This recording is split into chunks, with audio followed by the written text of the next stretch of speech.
From amazing pyramids to famous feats of architecture, stay tuned to number 1 to find out the 10 most visited landmarks in the world.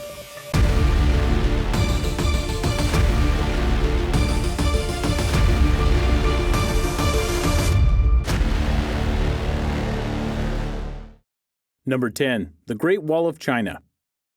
Fun fact, the Great Wall of China originally wasn't one long wall.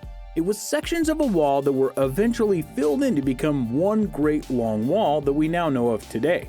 Furthermore, the wall that we know of now isn't the same wall, per se, that was started with, as this wall has been upgraded, remade, rebuilt, and enhanced over the various Chinese dynasties. There were even completely separate Great Walls that don't even exist anymore, but this one does. Widely held as the most impressive feats by man, the Chinese initially built the Great Wall of China to help ward off raiders and invaders to the north. As their nation and empire grew, so did the wall. To that extent, as of now, the wall is over 13,000 miles long. It is so big that it is one of the few landmarks you can see from outer space. Think about the work and dedication it took to not only make this wall, but make it last.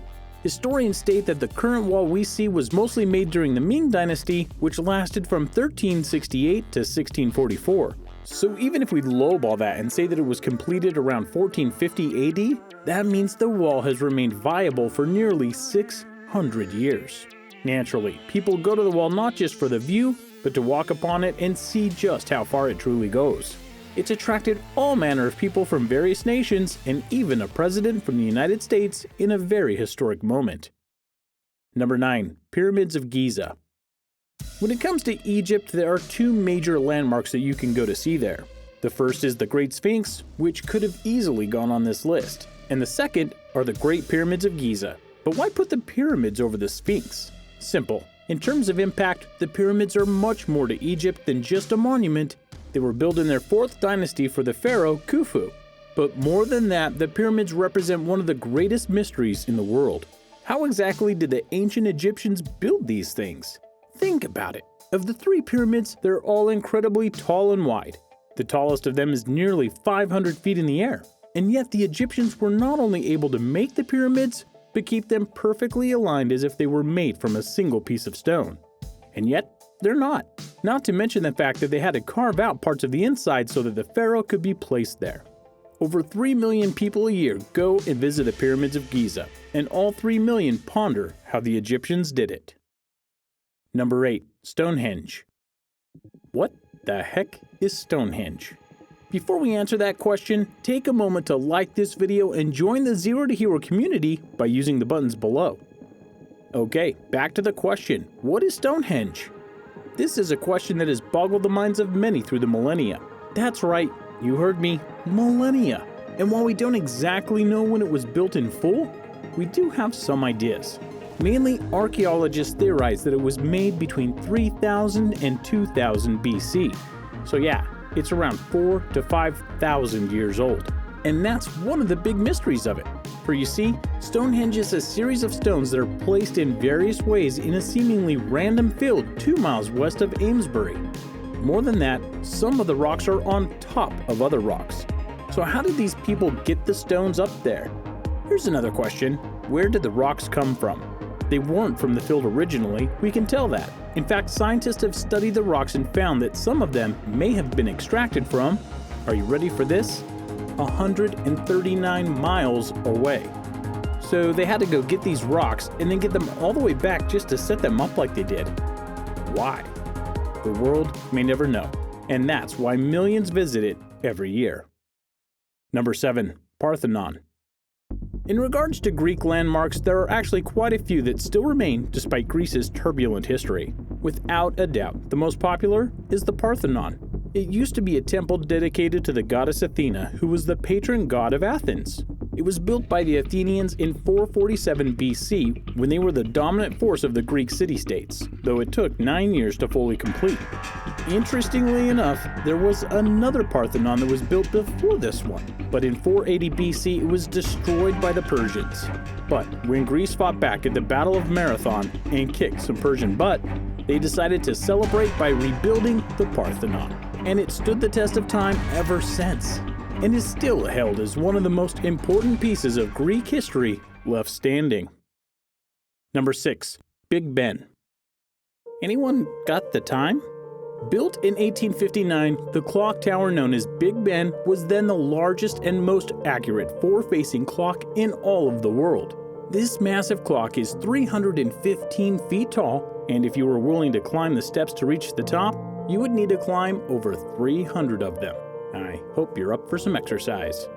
Despite being around 160 years old, the clock actually runs off of the original mechanisms it was built with from the Victorian era, which makes it all the more impressive. But should the worst happen, there is a more modern electric generator ready to power the clock. The reason Big Ben is here on this list over something like Parliament is that while the Parliament building is popular, people know Big Ben.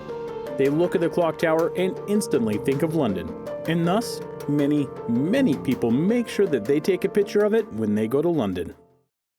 Number 5. Christ the Redeemer statue. In a very similar vein to Big Ben, when you think about Rio de Janeiro, you think about a massive statue that stands above the whole city. This is the Christ the Redeemer statue. At nearly 100 feet tall, it took 9 years to build, with it being finished in 1931. It's meant to be a symbol of Christianity all over the world, and it's one of the first things you'll see when you enter the city because of its location. It's an icon in the nation of Brazil, further making Rio de Janeiro the place to visit when you go, just so you can see the statue. Number 4. Sydney Opera House. Sometimes it just pays to look cool, and the Sydney Opera House is widely considered one of the most strikingly beautiful places in the world, mainly because it doesn't look like any other building out there. And yeah, it's an opera house too. It's also the newest of all of the landmarks on this list, for it was only open for business in 1973, so it's only around 45 years old. Here's another fun fact. Despite it being called a house, it's really a building that has multiple venues inside. Over 1.2 million people attend the various performances every year. Nearly 500,000 do guided tours, and many more just go outside the building to take pictures. But I mean, look at it. Can you blame them? Number 3. The Colosseum. The Kingdom of Rome was one of the most powerful and legendary empires of its time, or more accurately, both its time as a republic and as a true emperor-led kingdom. But in the time after the fall of Nero, a new emperor rose in the form of Vespasian. And to help keep the people entertained and to prove that Rome was moving forward, he had over 100,000 slaves construct the Colosseum of Vespasian. It was, and is, the largest amphitheater ever built. It was so massive and strong that it could hold 80,000 people inside of it, which was good because Rome was very large, and the contests that were held in the Colosseum were some of the things that the people of Rome lived to see. For hundreds of years, this is what the Colosseum was known for. And if you haven't noticed, it's still around. That's because Rome had a way of making concrete that basically made it immortal. Yes, the Colosseum has been damaged in the past, but that honestly only affected the wooden parts, not the concrete for the most part. The Colosseum is so iconic that it has been shown in various films and TV shows, including the classic film The Gladiator, starring Russell Crowe, and has been integrated into various franchises as a way to host gladiator games. Number 2. The Statue of Liberty. Bring me your poor, you're sick, you're wounded. There are many legendary landmarks in the United States, but the Statue of Liberty means something so much more to Americans, both to natural-born Americans and to those who get their citizenship after staying there for some time. To them, seeing Lady Liberty just off the coast of New York is a symbol. Many people immigrated to the United States, and one of the most popular spots to go to get into the country was Staten Island. Who did you pass on your way there? Lady Liberty. Pop quiz. Who made the Statue of Liberty? It wasn't the US, it was actually France. They made the statue itself, and then the US provided the spot where it would be placed, which is now appropriately named Liberty Island. Since its arrival in 1886, millions upon millions of people have gone to the Statue of Liberty to see its historical beauty, and even stand on top of it in her crown. Though this has been banned due to safety concerns, but I mean, she's over 130 years old. Would you want people on your head at that age? I didn't think so. Number 1. The Eiffel Tower. Located in Paris, France, the Eiffel Tower isn't just one of the most visited landmarks in the world, it's also one of the most iconic landmarks in the world, period. Sure, there are a lot of towers and skyscrapers in various countries, but this is different. Much different. This is art. Ironically though, after its construction was finished in 1889, the people of France weren't impressed. In fact, many artists and designers went and criticized the construct because of how it looked. If you ever wondered why did they build it, it was originally meant to be an entranceway to the 1889 World's Fair.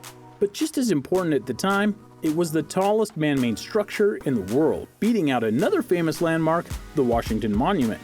And it held that title for 41 years, which is fascinating, given that the Eiffel Tower is over 1,000 feet tall. So why is it number one? Well, to truly see the Eiffel Tower, to get up close and take an elevator to the top, you actually have to pay. You might think that this is a turnoff for most people, but it isn't. In fact, in 2015 alone, over 6 million people paid to see the tower, making it the most visited paid admission monument in the world. Have you ever been to any of these famous monuments? Let us know in the comments below and take care.